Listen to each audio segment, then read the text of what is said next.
Bonjour à tous. Cette vidéo pour faire un rappel sur la levure.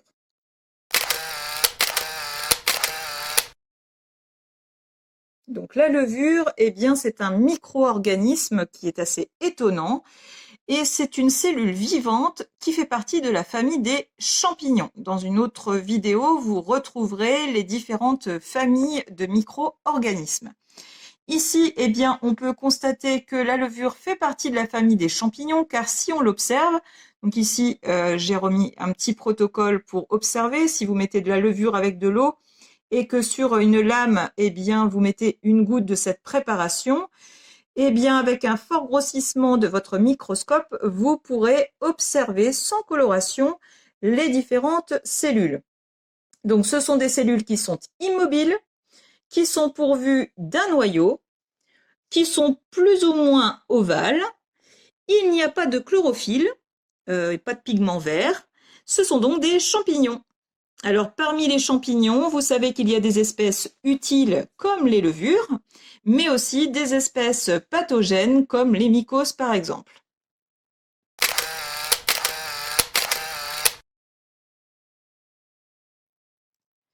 Un cube de levure d'1 centimètre de côté pèse environ 1 gramme et renferme à lui seul 10 milliards de cellules vivantes de levure, pour que vous puissiez bien imaginer que ce sont bien des micro-organismes et qu'il en faut des quantités énormes pour obtenir ce centimètre cube.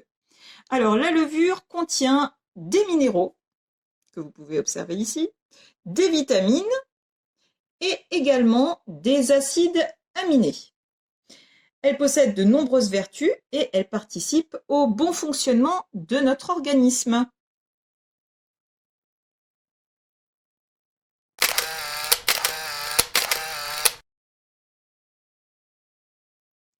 La levure a de multiples applications. Elle va servir principalement dans l'agroalimentaire, comme par exemple pour le pain ou la bière, pour relever des arômes.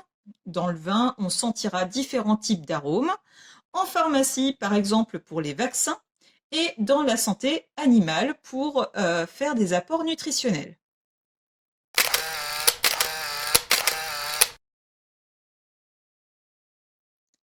La plus connue des espèces de levure est Saccharomyces cerevisiae.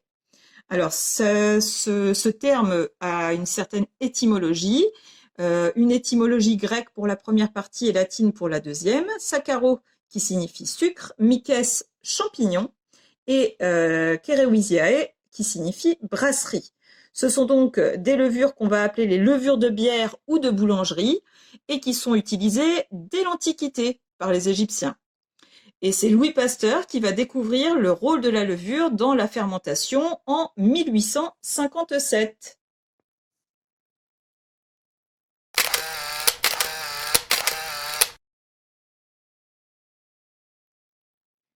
Pour se développer, les levures ont besoin d'un environnement favorable, avec un certain pH, une certaine température. Elles ont également besoin d'aliments, des éléments qui vont être des éléments nutritifs, et elles auront également besoin d'eau.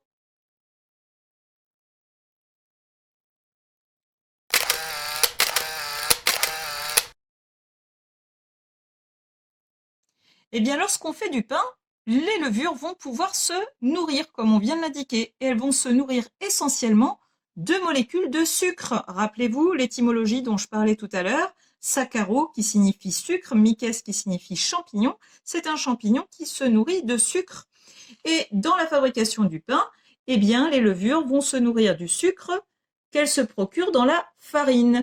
Rappelez-vous notre présentation des céréales. Dans le grain de blé, eh bien, l'on va trouver principalement de l'amidon et également des sucres simples, donc de la matière qui va pouvoir permettre de nourrir notre levure.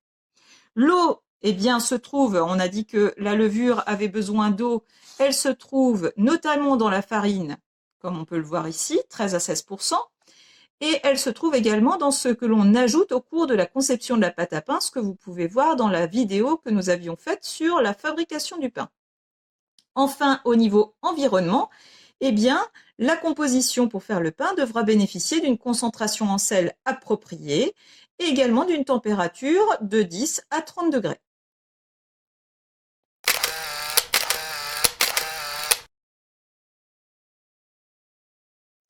La levure peut avoir plusieurs formes. Dans la vidéo de fabrication du pain que nous avions utilisé de la levure sèche, mais il existe également de la levure fraîche qui nécessite d'être activée dans de l'eau tiède. Elle a l'avantage d'obtenir une mie plus moelleuse et plus aérienne.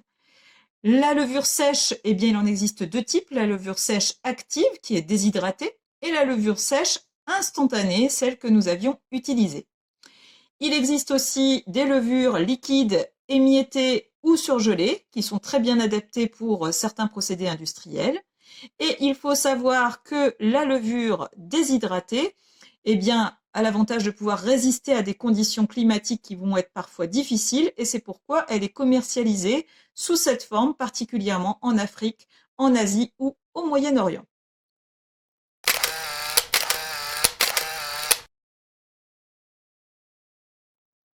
Attention, deux choses dont il faut se souvenir. Le sel, à ne jamais mettre en contact avec la levure, comme je l'avais précisé dans la vidéo sur le pain. Et oui, parce que le sel va avoir un effet sur les micro-organismes qu'il va détruire. Ces micro-organismes qui sont contenus dans la levure et qui permettent la fermentation. Donc, eh bien, il faudra essayer d'ajouter les ingrédients dans un ordre qui permettra d'éviter des contacts de ces deux ingrédients. Donc, par exemple, vous pouvez ajouter en premier la levure, puis le sucre et les liquides, la farine et le sel en dernier. Ensuite, deuxième information, le sucre, eh bien, là, comme je vous l'ai dit tout à l'heure, c'est plutôt une amie de la levure puisqu'elle s'en nourrit pour former du gaz carbonique et de l'alcool, ce que je vais développer juste après, et donc ce qui permettra la fermentation et donc de faire gonfler la pâte.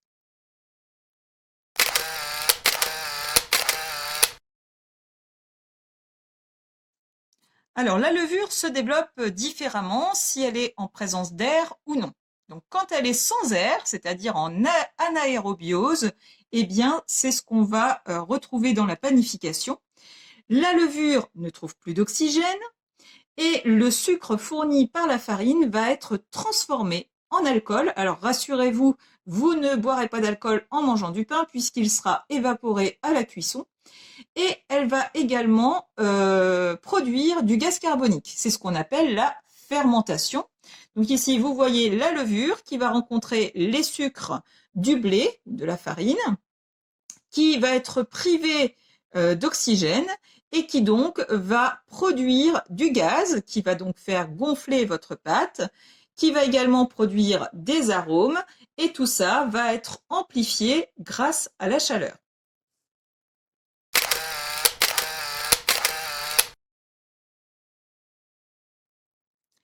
Il faut savoir que la levure a deux super pouvoirs principaux. D'abord, elle synthétise des enzymes.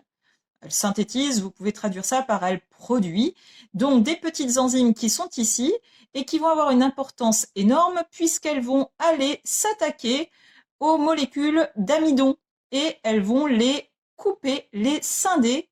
Donc ici, on a un glucide complexe qui va être transformé en glucide simple. Et donc ces glucides simples vont pouvoir être consommés par la levure grâce aux effets des enzymes.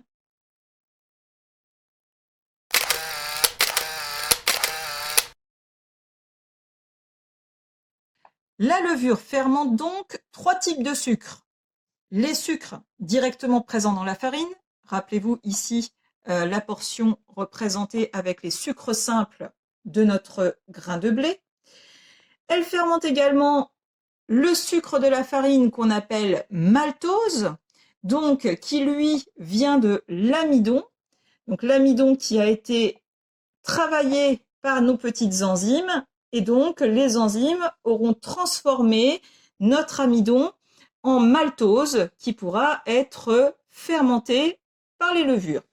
Et enfin, la levure va fermenter le sucre ajouté, c'est-à-dire le saccharose ou le glucose. Rappelez-vous, dans la recette du pain, nous avions ajouté une cuillerée de sucre Et ce sucre, eh bien, il va être donc consommé pour la fermentation, c'est pourquoi il ne donnera pas de goût.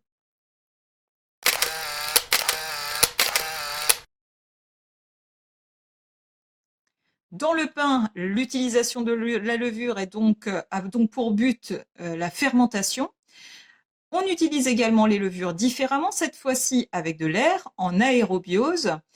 Et on utilise les levures dans ces conditions dans les levureries. L'objectif étant cette fois d'obtenir un grand nombre de levures. Donc là, les levures respirent, elles se multiplient donc abondamment, ce qui n'est pas le cas dans le pain. Et cette fois-ci, eh bien, elles ne forment pas d'alcool. Le sucre dont elles se nourrissent est transformé en dioxyde de carbone et en eau, ce qui libère aussi de l'énergie. Donc ici, la levure avec le sucre et cette fois-ci l'oxygène permettent une multiplication des levures et non une production d'alcool. Ici, eh bien, notre levure est pleine d'énergie. Si vous souhaitez revoir la vidéo sur la fabrication du pain et l'effet de la levure, vous voyez ici qu'on a laissé reposer la pâte et donc grâce à la levure, notre pâte a gonflé grâce à la fermentation. Eh bien, retournez sur ma chaîne YouTube Fanny Audrieux, le titre de la vidéo Faire son pain à la maison, que vous pouvez retrouver dans la playlist cuisine. À bientôt!